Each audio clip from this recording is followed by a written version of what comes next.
Hello friends, welcome to our channel. और आज हम जा रहे हैं नाथद्वारा जी के श्रीनाथ जी के दर्शन करने।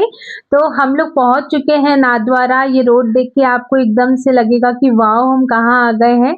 हम पहले भी नाथद्वारा आ चुके हैं, पर इस बार का ट्रिप बहुत ही ज़्यादा खुशी भरा लग रहा है। तो हमने पहले लिया यहाँ पे होटल, और होटल के बाद हम सीधे पहुँच गए मंदिर दर्शन करने। तो यहाँ पे नाथद्वारा में ना टाइमिंग्स होते हैं दर्शन के। आप पूरे टाइम मंदिर नहीं खुला रहता है कि आप कभी भी दर्शन कर लें। तो जब हम मंदिर के पास पहुँचे ना, तो यहाँ बहुत ही सुंदर दुकानें बनी थी, और शाम का समय हो गया था, तो हमें पता चला कि मंदिर जो है वो बंद होने वाला है। तो नाथद्वारा के आसपास जो मंदिर है, मंदिर के प्रांगण में हमने वहाँ के दर्शन करे, और यहाँ की दुकानें हमने घूमी। और फिर हम लोग ने प्लान किया कि हम नेक्स्ट डे भगवान जी के, श्रीनाथ जी के दर्शन करेंगे। तो हमने सोचा कि तब तक हम यहाँ का फूड एक्सप्लोर कर लेते। तो हम यहाँ पहुँच गए सोडा नींबू पानी पीने, जो कि इतना टेस्टी और रिफ्रेशिंग था ना कि मज़ा ही आ गया। और फिर हमें यहाँ पे पता चला कि यहाँ बहुत सारी फेमस दुकान है मिठाई की और खाने की, तो हम लोग वो ही ढूंढ रहे थे यहाँ पे। ये रोडे देखकर इतना अच्छा लगता है। एक तो वृंदावन की रोडे और एक नाथद्वारा की रोडे। कृष्ण जी का ऐसा लगता है यहाँ पे पूरा बचपन बीता है उनका।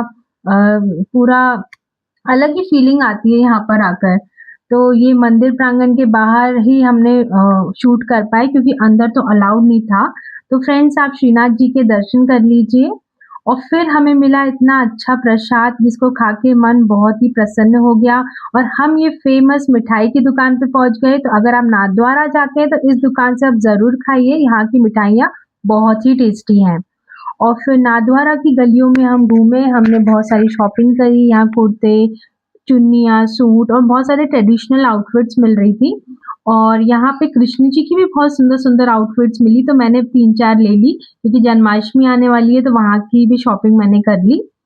और फिर हम पहुँच गए यहाँ के फेमस चूड़ा नमकीन की शॉप पे। वहाँ से भी हमने कुछ सेव एंड चूड़ा खरीदा, और फिर हम जाने लगे यहाँ के फेमस और बहुत ही प्रसिद्ध और सुंदर गौशाला में। हम लोगों ने पकड़ा ऑटो और हम निकल गए नाथद्वारा की गौशाला जाने के लिए। यहाँ पर हमने गाय के लिए लिया है कुछ अनाज और गेहूँ। और फिर ये है श्रीनाथ जी की विशाल गौशाला। तो ये गौशाला बहुत ही फेमस है, तो अगर आप श्रीनाथ जी जाते हैं तो ये गौशाला जरूर जाइए। नाथद्वारा स्थित श्रीनाथ जी की गौशाला की गायों को नंदवंश भी कहा जाता है, क्योंकि ये सीधी वंशज माना जाता है। भगवान श्री कृष्ण के समय गोवर्धन और ब्रज में पालने वाली गाय को वंश कहा जाता है। धार्मिक मान्यताओं के अनुसार श्रीनाथ जी जब ब्रज से नाथद्वारा पधारे थे, तब उनके साथ गोवर्धन की प्रसिद्ध गोमार नामक गाय और उसकी वंश वाली भी यहाँ लाई गई थी, जिसकी परंपरा आज भी पूरी निष्ठा से निभाई जा रही है। ये गाय उसी प्राचीन वंश से जुड़ी है जिनकी सेवा स्वयं द्वापर युग में भगवान कृष्ण और नंद बाबा के यहाँ की जाती थी। हर साल अन्नकूट और गोवर्धन पूजा के अवसर पर इन गायों को मंदिर परिसर में लाकर विशेष रूप की पूजा की जाती है। इस गौशाला में पीढ़ी दर पीढ़ी उसी मूल झुंड का वंश चला आ रहा है। वर्तमान में ललिता और चंद्रावली जैसी विशेष गायों को कामधेनु स्वरूप मानकर उनकी पूजा व देखभाल की जाती है। तो जैसे ही हम गौशाला आए, तो यहाँ का मौसम भी बहुत अच्छा लगा, और सारी गायों को देखकर एक अलग ही एनर्जी फील हुई।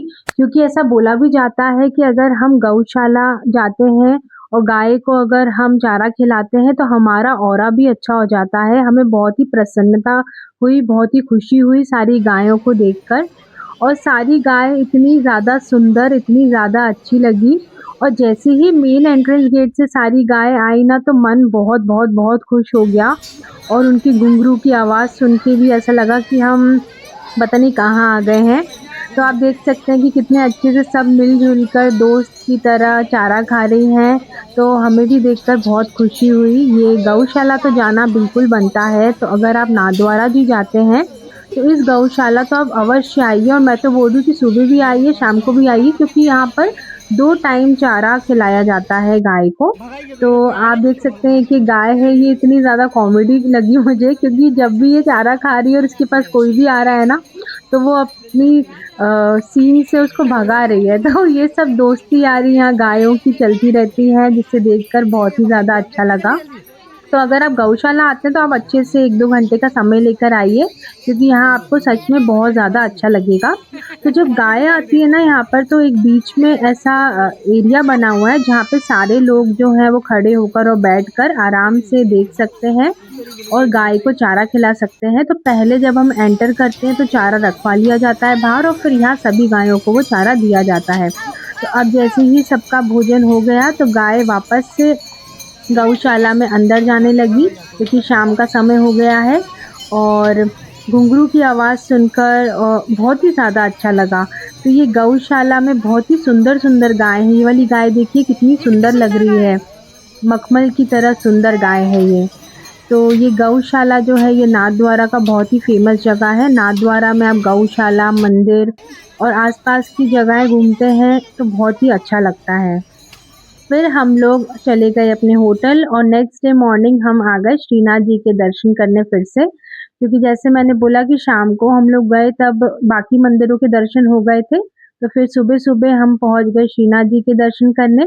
और रास्ते में जब हम जा रहे थे ना तो हमें यहाँ पर हर जगह पुदीना दिख रहा था, तो समझ नहीं आ रहा था कि यहाँ इतना पुदीना क्यों मिलता है। फिर मैंने किसी से पूछा तो पता चला यहाँ पुदीने की चाय बहुत ही फ़ेमस है। तो हम भी पहुँच गए सुबह-सुबह पुदीने की चाय पीने। तो यहाँ स्पेशल चाय में अलग ही कुछ फ्लेवर है, मतलब हम इलायची की चाय सुनिए, लौंग की चाय सुनिए, पर यहाँ तो मसाले की जगह पुदीने की चाय मिली, जिसको पीकर कुल्हड़ में बहुत ही मज़ा आ गया। तो सुबह की शुरुआत ही इतनी अच्छी हो गई और फिर हमने और शॉपिंग करी यहाँ से, मंदिर गए। मंदिर में ऑब्वियसली कैमरा अलाउड नहीं था, तो अंदर की शूटिंग तो हम नहीं कर पाए, पर बाहर का जो मार्केट है वो मैंने शूट किया। यहाँ पे सारी मंदिर से रिलेटेड और कृष्ण कन्हैया जी की वस्त्र, माला सब कुछ यहाँ पे मिल रही थी। तुलसी माला, रुद्राक्ष की माला और बंसी, ये सभी चीज़ें आपको यहाँ पे देखने को मिल जाएगी मार्केट में।